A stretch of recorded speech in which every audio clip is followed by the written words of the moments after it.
네, 안녕하세요. 소개받은 한라대학교 사회복지학과 교수 조수민이라고 합니다.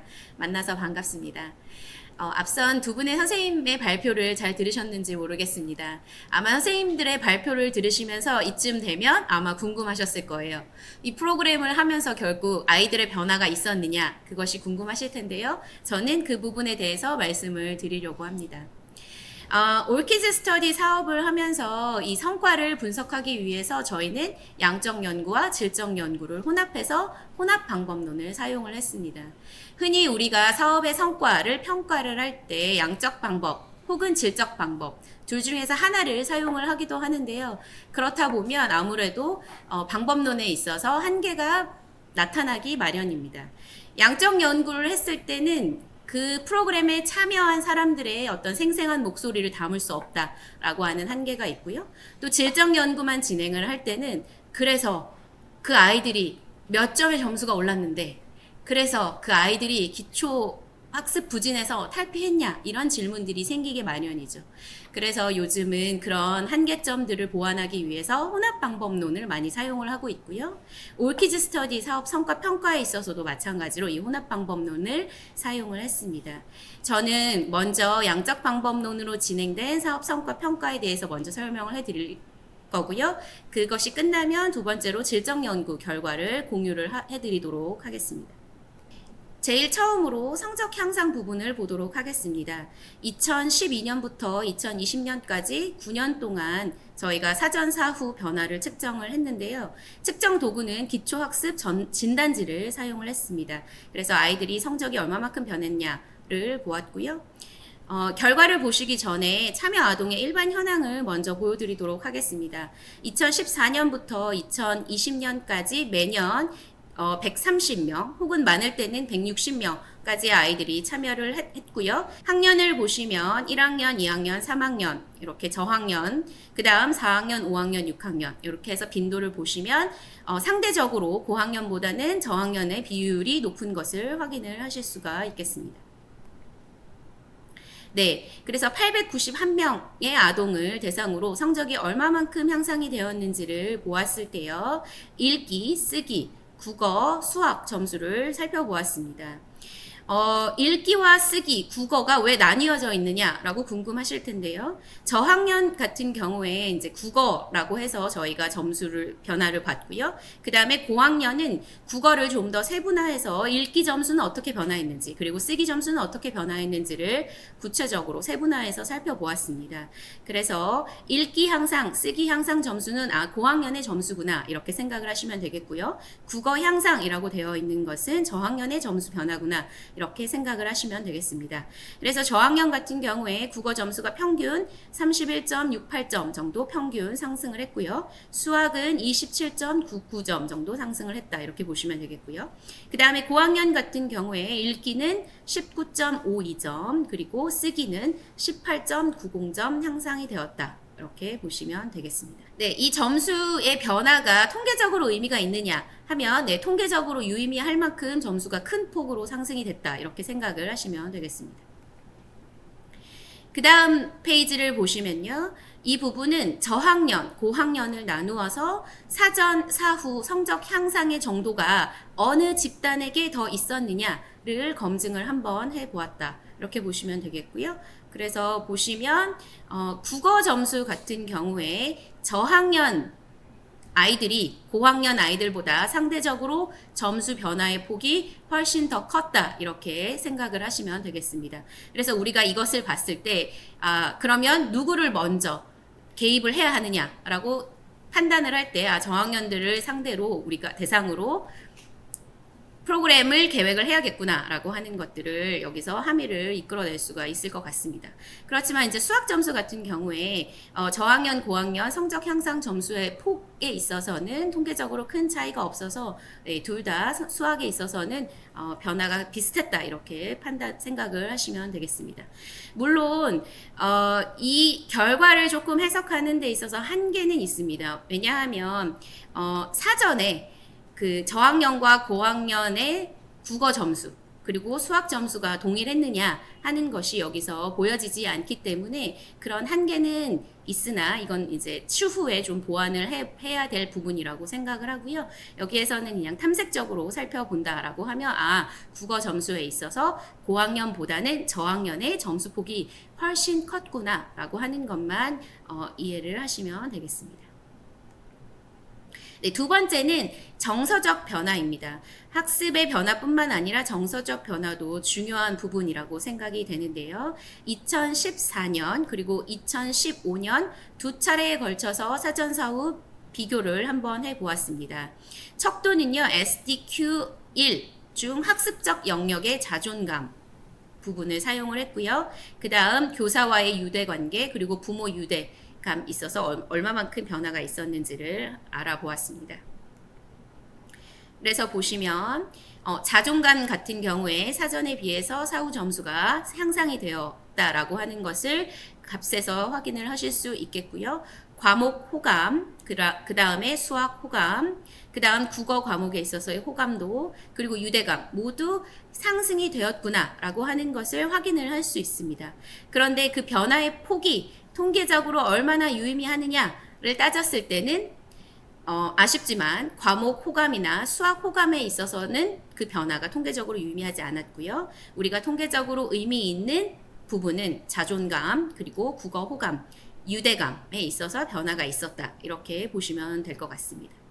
네, 그래서 양적 연구에 대해서 정리를 하자면 첫 번째는 아이들의 성적에 있어서 유의미한 향상이 있었다. 이렇게 보시면 되겠고요. 그리고 마찬가지로 정서적 변화에 있어서도 특히 자존감이라든지 아니면 부모, 교사와의 유대감에 있어서 아이들이 프로그램 초기보다 프로그램이 마칠 때쯤 훨씬 더 성장해 있었다. 이렇게 보시면 되겠습니다.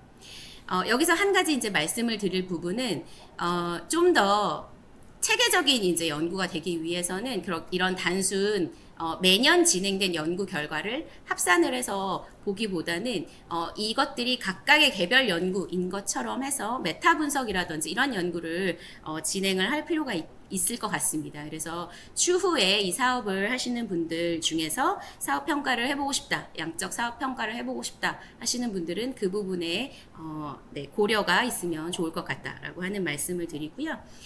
그러면 지금부터는 양적인 변화 말고 그러면 질적인 어떤 아이들의 변화는 무엇이 있었을까에 대해서 한번 알아보도록 하겠습니다. 네, 여기에서 사용한 연구 방법은 다음과 같습니다. 1대1 아동을 지도한 교사의 관점에서 교사들이 경험하고 인식한 내용을 토대로 아동의 어떠한 변화가 있었느냐, 그리고 그 변화에 어떠한 요인들이 기여를 했느냐를 보고자 했고요. 그래서 교사들을 대상으로 포커스 그룹 인터뷰를 진행을 했습니다.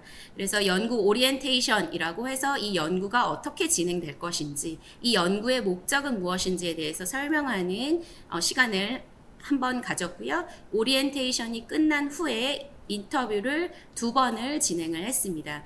그래서 프로그램이 진행되는 초기에 한번 인터뷰를 했고요. 프로그램이 종료된 이후에 다시 한번 인터뷰를 진행을 했습니다. 인터뷰 질문은 크게 세 가지였는데요. 첫 번째는 지도 초기에 기초학습 부진과 관련해서 아동들은 어떤 상황을 경험하고 있었는지에 대해서 질문을 드렸고요. 두 번째는 지도교사의 관점에서 1대1 학습 지도를 통해서 경험한 아동의 변화 양상은 어떠했느냐에 대해서 질문을 드렸고요. 그리고 세 번째는 그런 변화에 있어서 기여한 요인은 무엇이라고 생각하는지, 이 총 세 가지의 질문을 드렸습니다. 연구 대상은 다음과 같습니다. 총 8분의 지도교사 분들께서 참여를 해 주셨고요. 이 선생님들이 하고 계시는 지역은 평택, 그리고 남양주, 안산 이렇게 해서 주로 경기도 지역에서 지역아동센터에서 아이들을 가르치고 있는 선생님들을 저희가 섭외를 해서 연구 대상자로 참여를 시켰습니다. 그리고 이 선생님들은 굉장히 이 올키즈 스터디에 참여한 경력이 많으시고, 그래서 아동의 변화를 오랫동안 목격을 하신 그런 선생님이다라고 라고 생각을 해주시면 되겠고요. 선생님들이 가르치고 있는 지도 학생의 특성들을 보시면 뭐 저학년에서부터 고학년까지 다양하게 분포가 되어 있고요. 가정환경 같은 경우에도 뭐 일반 저소득 가정뿐만 아니라 다문화 가정, 한부모 가정, 조손 가정 네, 이런 식으로 분포가 되어 있는 것을 확인을 할 수가 있습니다. 아이들의 특이사항을 보시면요.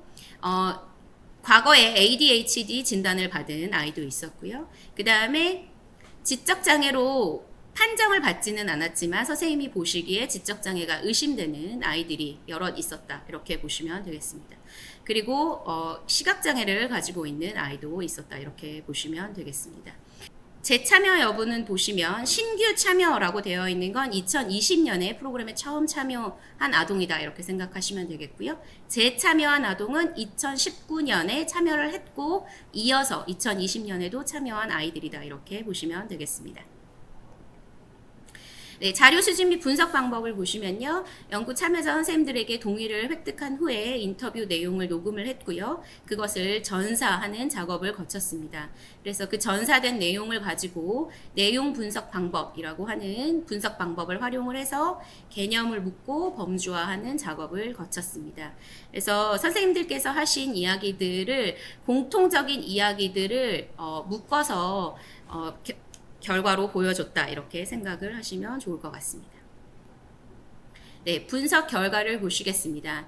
전체 분석 결과의 그 범주화가 어떻게 되었는지를 보시면요. 가장 크게 지금 초록색으로 표시되어 있는 부분을 먼저 봐주시면요. 크게 기초학습 부진 아동의 상황 및 특성이라고 되어 있는 부분. 그래서 처음에 선생님들이 아이를 만났을 때 이 아이들이 어떠한 상황에 놓여져 있었는가 하는 부분에 대해서 말씀을 드리려고 하고요. 두 번째는 아이들이 이 프로그램에 참여하면서 어떤 변화 과정을 거치고 있었는지 하는 부분이고 마지막으로 그 변화에 기여한 요인은 무엇인지에 대해서 이렇게 크게 세 가지로 나누어서 보고자 합니다. 각각의 하위 영역에 대한 내용은 제가 하나씩 구체적으로 설명을 드리도록 하겠습니다. 교사 선생님들이 아이들을 처음 만났을 때 아이들이 어떠한 상황에 놓여 있었느냐 하면 가장 먼저 크게 보면 지지체계의 부재를 느꼈다라고 말씀을 하셨습니다. 그 중에서도 돌봄의 부재를 많이 느끼고 계셨는데요. 이 아이들은 집이나 학교, 지역아동 어디에서도 돌봄을 받고 있지 못한 상태였습니다. 지금 선생님이 직접 하신 말씀을 제가 인용을 해서 가지고 왔는데요. 보시면 엄마가 새벽에 들어오시니까 애가 졸리고 잠을 못 자거나 그런 날은 더 심하다. 엄마를 기다리다가 스마트폰으로 게임을 많이 한다. 유튜브도 많이 본다. 그래서 아이들이 영상에 훨씬 더 익숙을 해져 가다 보니까 글로 보는 것에는 흥미가 없는 거죠. 그래서 한글에도 재미를 많이 못 느끼고 있는 상태였다. 이렇게 보시면 이렇게 말씀을 하시고 계십니다. 그래서 이 아이들의 부모의 특징을 보시면 부모들이 늦게까지 일을 하는 경우들이 굉장히 많고요. 그리고 정신건강상의 어려움을 호소하는 경우도 있고 그리고 준비되어 있지 못한 부모의 태도 이런 것들로 인해서 아이들이 기본적으로 돌봄을 받지 못하고 있는 그런 상태였습니다. 그래서 특히 보시면 두 번째 그 선생님께서 하신 말씀을 보면 아이가 센터에 공부하러 오지를 않더라. 그래서 전화를 드려서 보내달라. 그랬더니 어머니가 어디 가셨는데 동생을 돌보라고 센터에 가지 말라고 했다. 이런 식으로 아이들의 어떤 인지 학습적인 부분에 있어서 돌봄이 제대로 이루어지고 있지 않은 경우들이 굉장히 많았다. 이렇게 보시면 되겠고요. 이거는 가족뿐만 아니라 이 아이가 지금 많은 시간을 보내고 있는 지역아동센터에서도 마찬가지였습니다. 왜냐하면 아이들이 이제 이 아이들이 학습뿐만이 아니라 어떤 정서적인 문제를 가지고 있는 그런 아이들이 굉장히 많았기 때문에 여러 명을 상대를 해야 하는 지역아동센터 입장에서 보면 이 아이를 프로그램에 참여시키기가 굉장히 힘든 거죠. 그래서 마지막 교사 선생님의 인용을 보시면 이 친구는 럭비공처럼 진짜 어디로 튈지 몰라서 바깥놀이를 할 때 되면 제외가 된다. 그래서 이 아이가 이제 자기 마음대로 움직이다 보니까 위험해서 데리고 가지를 못한다. 그러니까 이 아이들 사실은 지역아동센터에서도 좀 배제되는 경험을 하고 있었다. 이렇게 보시면 되겠습니다. 이런 돌봄의 부재는 어디로 이어지느냐 하면 바로 정서적 안식처의 공백인 거죠. 그래서 교사 선생님께서 하신 말씀을 보시면 부모님과 함께하는 시간이 부족해서 저와 모든 이야기를 다 하려고 했다. 그래서 엄마가 일을 하셔서 스킨십을 많이 못 해준다. 근데 애는 스킨십을 굉장히 하고 싶죠. 그래서 올키즈 스터디 선생님 무릎에 앉아서 공부를 하려고 한다라고 하든지 뭐 이런 아이들이 어떤 정서적으로 누군가에게 의지하고 자신의 이야기를 하고 이런 거에 있어서 받아줄 수 있는 사람이 아무도 없었다. 이렇게 보시면 되겠습니다. 그래서 아이들이 자신의 관심사라든지 아니면 생각, 감정 등을 터놓고 이야기할 수 있는 존재가 그 주변에 어디에도 없었다. 이렇게 보시면 되겠고요. 그 다음에 이제 크게 여기까지가 이제 아이들의 어떤 기본적인 돌봄에 있어서의 문제였다라고 보시면 지금부터는 이제 이 아이들이 어떤 학업 수행에 어려움이 있었나를 보도록 하겠습니다. 첫 번째는 바로 제한적인 인지 능력입니다. 보시면 선생님께서 하신 말씀을 보면 5학년인데도 겹받침이 들어가는 단어 읽기를 어려워했다. 세 자릿수를 읽지 못하고 묶음수도 알지 못했다. 수업 시간 중간중간 눈동자가 풀리고 초점도 흐려지고 아무 생각 없이 집중하지 않고 멍하니 혼자서 앉아있기만 했다. 뭐 이런 경우도 있었고요. 그 다음에 이제 외국인 아이 같은 경우에 한국에 온 지 4년이 돼서 아이가 한국말은 할 줄을 알지만 맞춤법도 하나도 모르고 용어 이해를 못했다. 그래서 이런 경우들이 발생을 했는데요.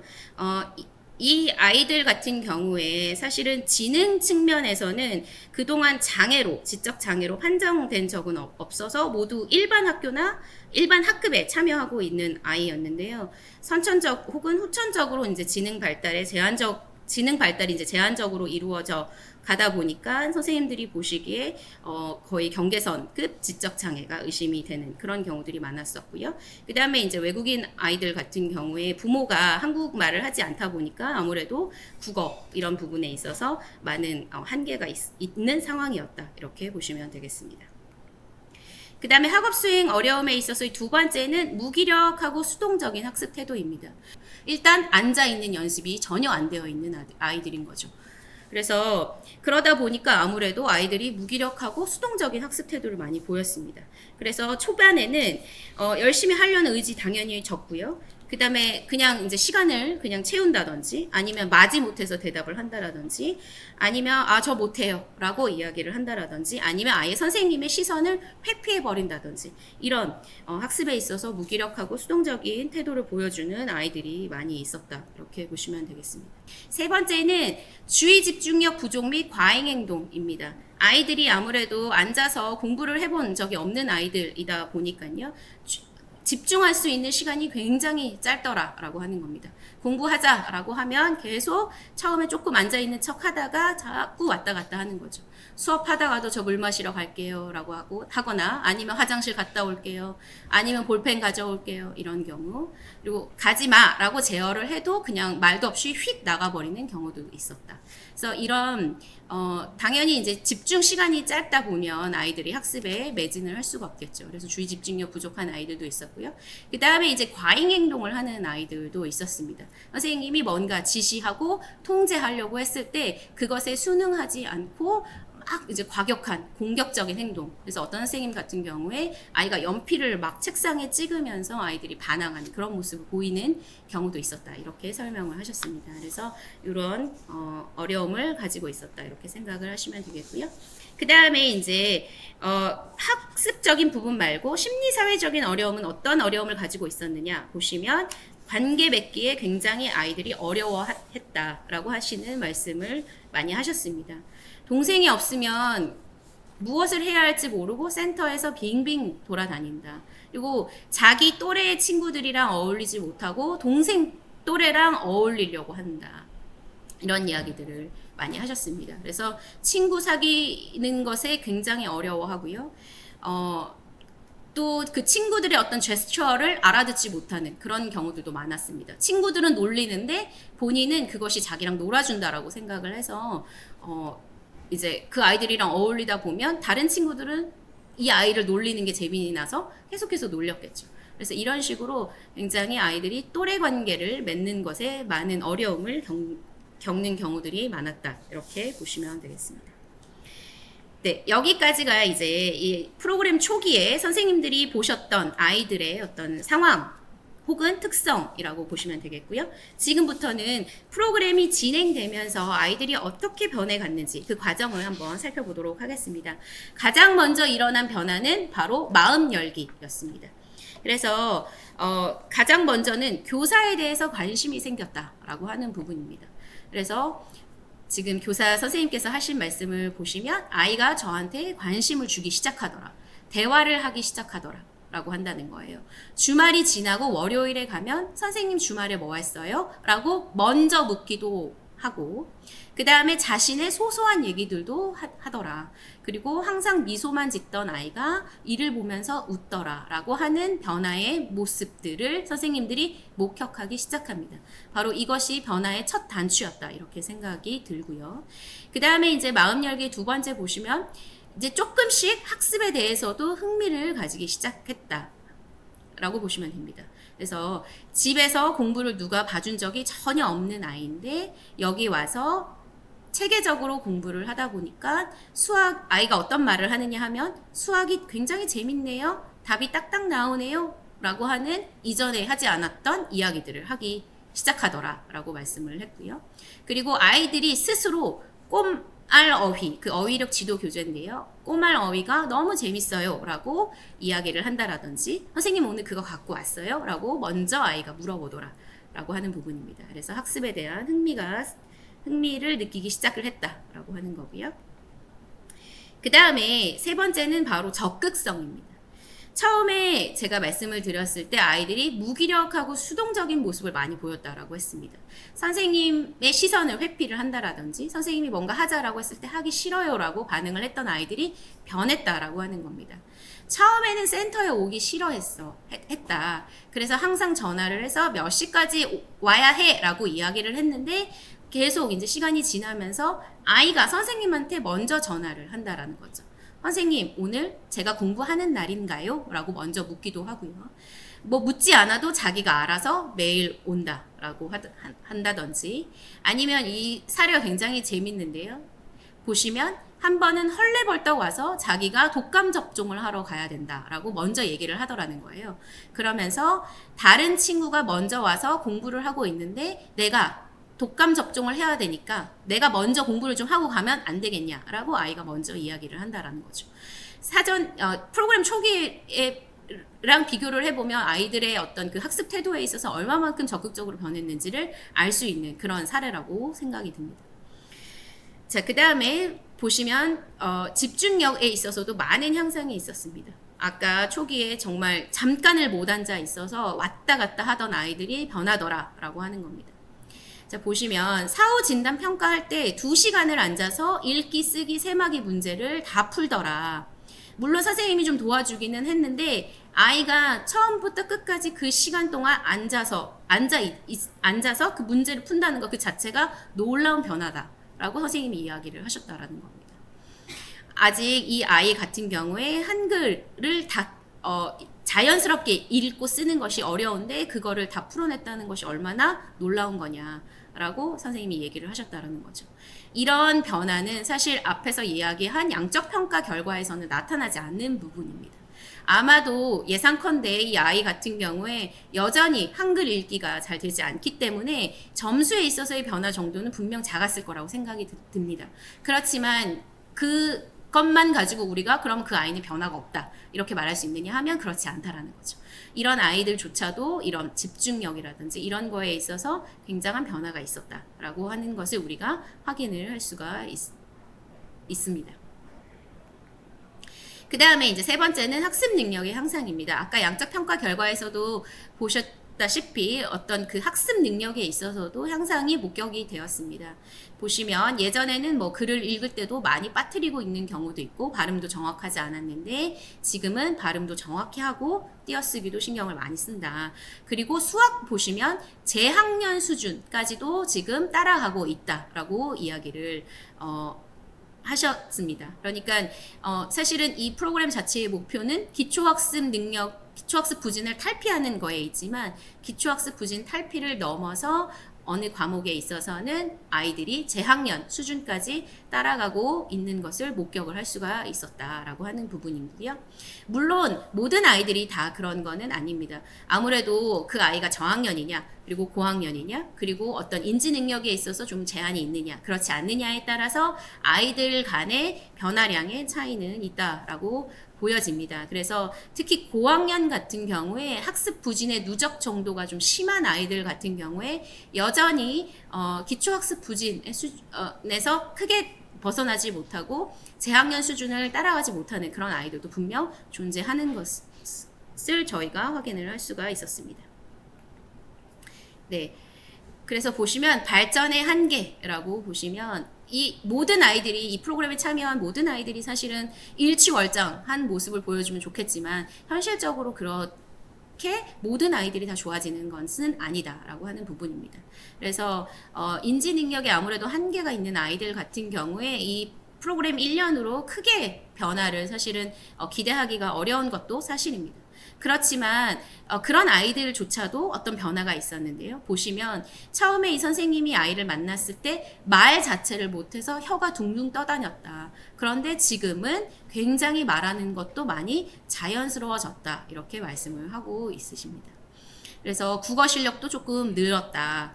물론 아직도 한 단어를 한 번에 못 읽고 띄어서 천천히 읽기는 하지만 그 낱말을 자기가 읽고 있다. 라고 하는 것이 많이 달라진 부분이다. 이렇게 이야기를 하셨고요. 네. 그 다음에 이제 그 외국인 아이들 같은 경우에도, 변화가 목격이 되었다. 이렇게 보시면 됩니다.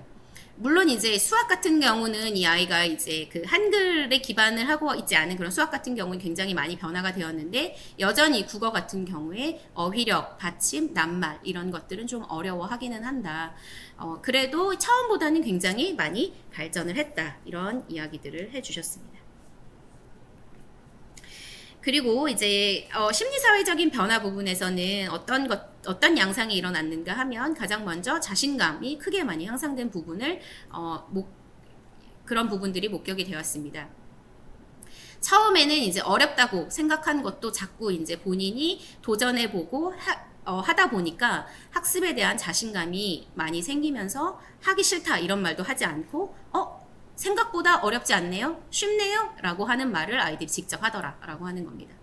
그리고 처음에 선생님이 만났을 때는 자신감이 없어서 뭐 이 물건 저기 선생님한테 갖다 드려 라고 하는 아주 간단한 심부름도 잘 못했다 라고 하면 이 아이들이 점점 변하면서 심부름도 굉장히 잘하고요. 그리고 다른 사람한테 말도 잘 전하고 그리고 센터에서 예전에는 굉장히 아이들이랑 뭐 어울리지도 못하고 선생님한테 말도 못하고 이런 아이들이 센터 생활을 하는 데 있어서도 자기 목소리를 좀 더 높인다든지 이렇게 아이들이랑 스스럼 없이 어울린다 하는 그런 부분들이 많이 변화한 부분이라고 보시면 되겠습니다.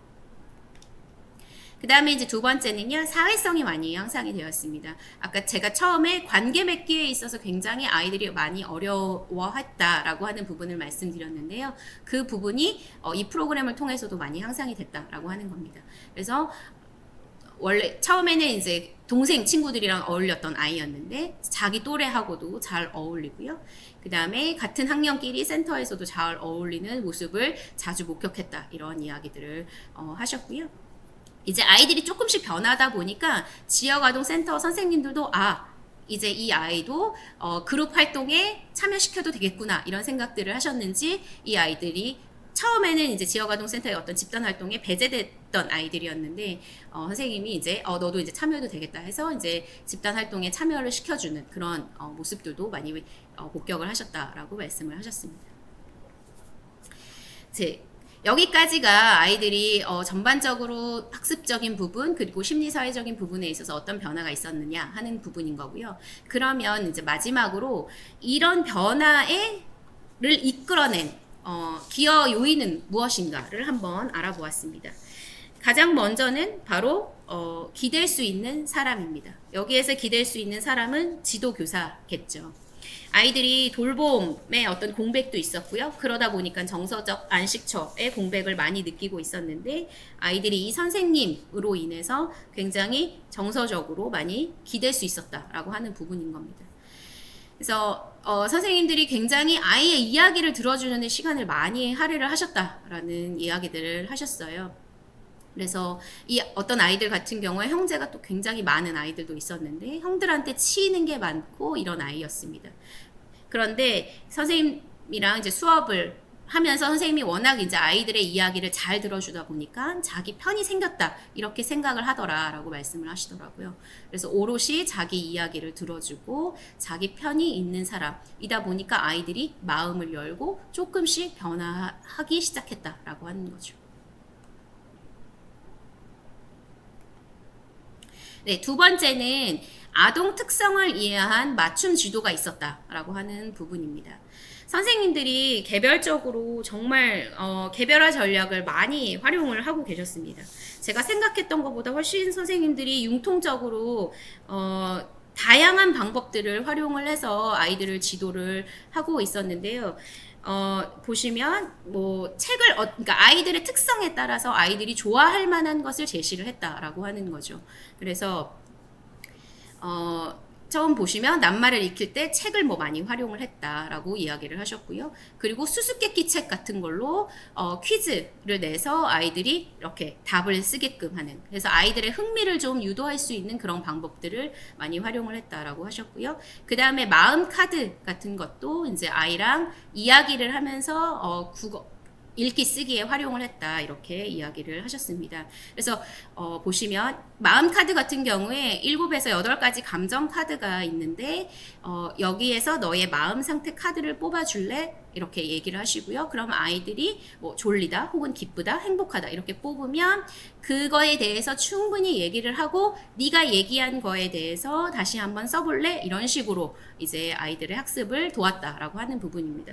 이런 것들은 학습적인 어떤 부분뿐만 아니라 아이들의 이야기를 학습을 하면서 아이들의 이야기를 들어준다라고 하는 차원에서 굉장히 좋은 방법이었다라고 하는 생각이 들고요. 이것뿐만 아니라 뭐 게임을 활용을 한다든지 아니면 뭐 교구를 활용을 한다라든지 아니면 스톱워치 같은 것들을 이용을 하신다든지 아니면 녹음기를 이용을 해서 아이가 자기가 읽는 거를 녹음하고 그걸 다시 들어보게끔 해서 본인이 내가 이 부분이 안 되구나 이런 식으로 깨닫게 한다라든지 이런 다양한 방법들을 활용한 것들이 굉장히 주요했다 이렇게 생각을 하시면 되겠습니다. 그리고 세 번째는 바로 지도교사의 애정과 헌신입니다. 선생님들이 진짜 그 영어로 하면 커미트먼트인데요. 그냥 직업으로서가 아니라 이 아이에 대한 애정을 가지시고 항상 이 아이가 발전하기 위해서 내가 어떤 노력을 해야 할까, 어떻게 마음을 써야 할까, 이것에 대해서 굉장히 생각을 많이 하고 계셨다라는 느낌을 받았습니다. 그래서 보시면 항상 간식을 사갔다. 아이들이 가장 좋아하는 거는 간식이죠. 프로그램 만족도 조사를 해보면 아이들이 제일 좋았어요라고 답한 부분은 간식입니다. 그래서 항상 간식을 이제 사갔는데 뭐 이제 그 동기부여 프로그램에서 지원되는 돈으로 사기도 했지만 집에서 그냥 본인이 개별적으로 사놓은 간식이 있다. 그러면 그걸 가져가서 아이한테 준다라든지 뭐 이런 것들도 선생님들이 많이 하고 계셨고요. 그리고 보시면 그 두 번째 인용구를 보시면 자기가 공부를 하는 거를 제대로 알지 못하는 것에 대해서 본인 아이들도 사실 되게 안타깝죠. 그래서 안타까움을 보이고 그래서 항상 어떻게 이 친구가 쉽게 할 수 있을까 그거를 머릿속에 늘 그 생각이 늘 머릿속에 있었다라고 하는 겁니다. 내가 좀 더 어떻게 하면 이 아이가 좀 더 나아질까 이런 생각들을 늘 머릿속에 하고 있었다라고 하는 거죠. 그래서 굉장히 이런 부분들이 컸다라고 하는 생각이 들고요. 네, 그 세 번째로 이제 프로그램 요인으로 넘어와서 프로그램 요인 중에서는 집중 지도 전략입니다. 그래서 앞에서 그 프로그램의 어떤 그 운영 과정을 보셨지만 올키즈 스터디는 1대1 학습을 기본으로 하고 있죠. 그래서 이런 집중 지도 전략이 먹혔다라고 하는 겁니다. 또래 아이들 간에 어떤 걸 하는데 본인만 안 되면 굉장히 아이들이 자존심 상해하죠. 그런데 1대1 수업에서는 선생님과 아이 밖에 없기 때문에 아이가 자기가 못하는 거에 있어서 주눅들지 않고 이게 좀 잘 안 된다 뭐 이런 식으로 이야기를 한다라든지 그래서 그런 부분들이 충족이 되었다라고 하는 부분입니다. 그리고 보시면 두 번째 두 번째 그 동기부여 프로그램에서도 마찬가지로 선생님이랑 아이랑 1대1 그냥 한 명만 데리고 나가셨나 봐요. 그래서 지하철 타보는 것들을 했는데 오롯이 아이랑 둘이서만 시간을 보내고 나니까 교사와 학생 간의 밀착도도 훨씬 더 올라가더라. 그래서 그런지 그 이후로 수업 시간에 되게 적극적으로 오더라라고 하는 말씀들을 하셨습니다. 그래서 이런 보통 이제 저희가 지역아동센터나 이런 방과후 교실에서는 그룹으로 레슨을 많이 하는데요. 그런 그룹 레슨이 아니라 이렇게 1대1로 지도를 한 것이 아이들에게 효과적으로 작용을 한 것 같다라고 하는 이야기들을 하셨고요. 그 다음에 그러면 1대1 집중 지도만 했느냐 하면 그렇지 않고요. 같이 하는 프로그램도 있었죠. 그래서 따로 또 같이라고 제목을 붙여봤는데요. 동기부여 프로그램을 할 때 그 프로그램에 들어오는 아이들이랑 함께 이제 뭐 어디 놀러를 간다든지 그런 활동들을 많이 하셨는데요. 보시면 아무래도 그 안에서 아이들이 친해지다 보니까요. 사회성도 발달이 되지만 아이들이 아무래도 그 경쟁 관계, 경쟁심이라고 하는 게 있잖아요. 그래서 그 저 친구는 어디까지 했어요? 이런 이야기도 많이 물어보고 그러면서 그럼 저도 더 열심히 해야 되겠네요? 이런 이야기들도 했다라고 하는 거예요. 그래서 그 시너지 효과가 났다라고 하는 겁니다. 그래서 1대1 전략과 함께 또 집단으로 아이들이 같이 하는 그런 프로그램들을 병행하면서 프로그램을 진행을 했기 때문에 이런 것들이 총체적으로 아이들의 변화에 영향을 준 것 같다라고 말씀을 하셨습니다. 그 다음에 이제 전문 서비스 연계인데요. 그 올키즈 스터디 같은 경우에 학습뿐만 아니라 이 아이들이 어떤 전문 치료가 필요하다라고 하는 경우에 전문 서비스를 연계하는 지원 사업들을 했습니다. 그래서 대표적으로 뭐 언어 치료 프로그램 같은 것들을 이제 지원을 했었는데요. 어떤 아이들 같은 경우에 아까 그 혀가 이렇게 둥둥 떠다닌다라고 했던 그런 아이들 같은 경우에는 학습 이전에 뭔가 언어 치료 같은 것들이 필요했기 때문에 언어 치료도 병행해서 할 수 있도록 지원을 했었습니다.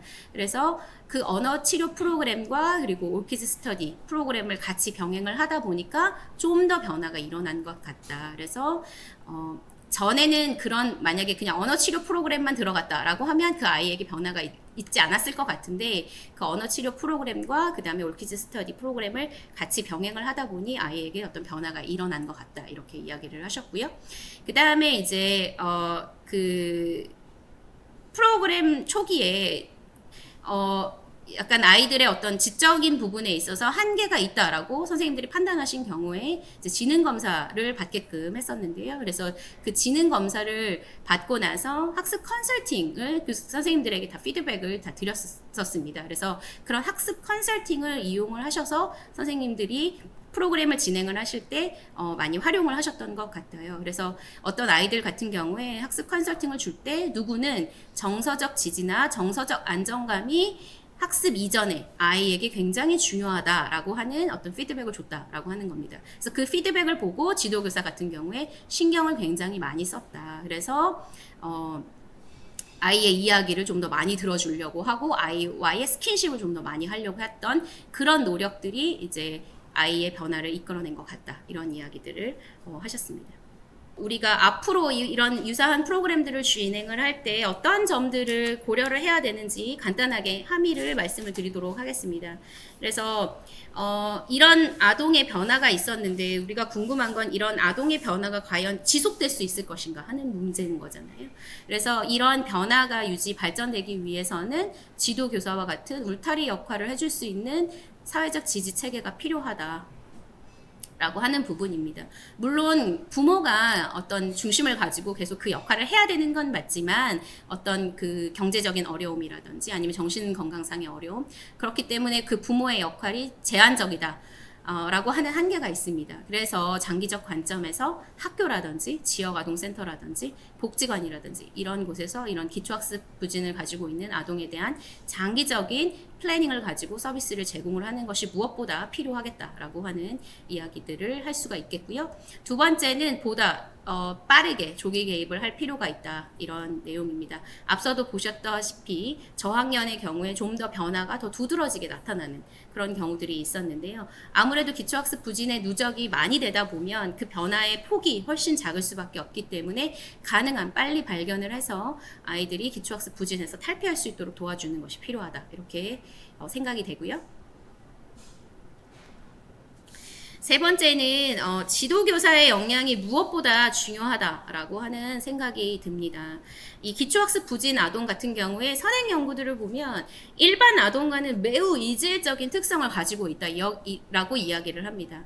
그래서 그냥 학습이 조금 떨어지는 아이라고 볼 것이 아니고 그래서 그냥 학습만 채워주면 되는 것, 그것이 아니라 그것과는 다른 전략이 필요하다라고 하는 것들을 기존의 선행 연구들에서 많이 이야기를 하고 있습니다. 그래서 이런 아이들 같은 경우에는 특히 어떤 대화를 통해서 공감을 많이 해주고 이런 것들이 굉장히 필요하다라고 하는 이야기들을 하고 있습니다. 그래서 저희 오키즈 스터디의 지도교사 선생님들이 바로 이 부분에 굉장히 신경을 많이 쓰셨던 것 같은데요.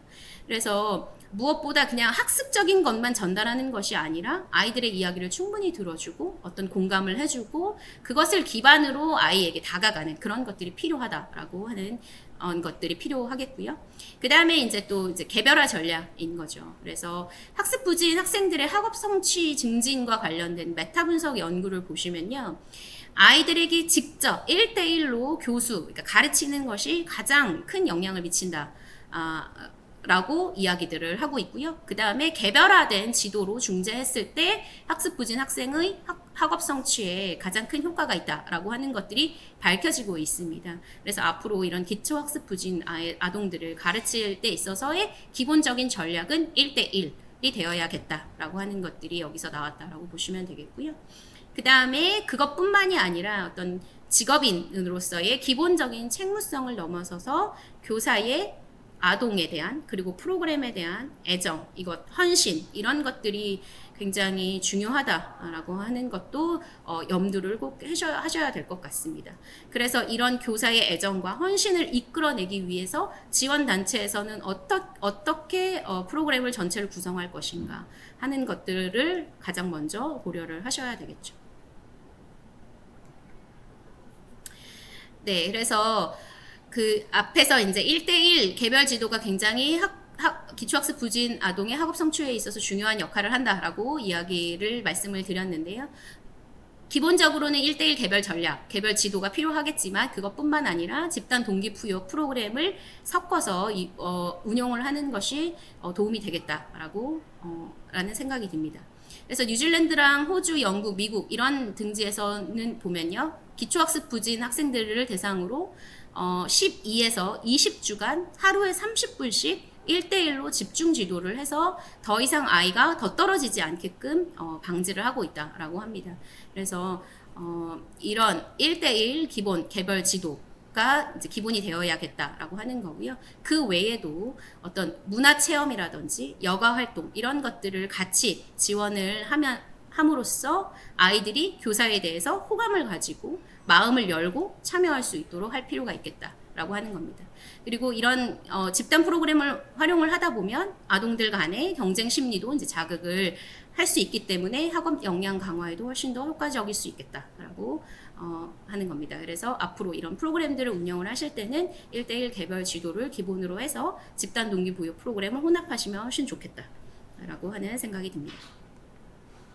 네, 그리고 마지막으로 이제 학습과 동기부여 프로그램 외에도 뭔가 전문적인 치료 서비스가 필요하다라고 하는 경우에 그런 프로그램들을 연계를 해서 아이들이 통합적으로 변화할 수 있게끔 지원하는 것이 필요하다는 생각이 듭니다. 기초학습 부진 아동들이 단순히 학습 참여의 부족이라기보다는 인지, 심리, 사회 등 다양한 요인들이 이제 상호작용 을 통해서 복합적으로 어떤 그런 문제들로 인해서 나타나는 경우들이 많기 때문에요. 전문 프로그램을 연계를 해서 문제의 원인들을 감소시키는데 초점을 맞출 필요가 있겠다라고 하는 생각이 듭니다.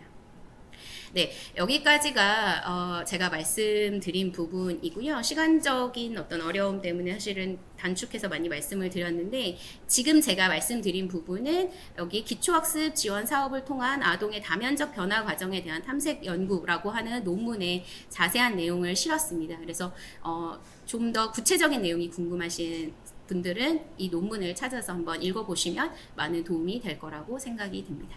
네, 감사합니다.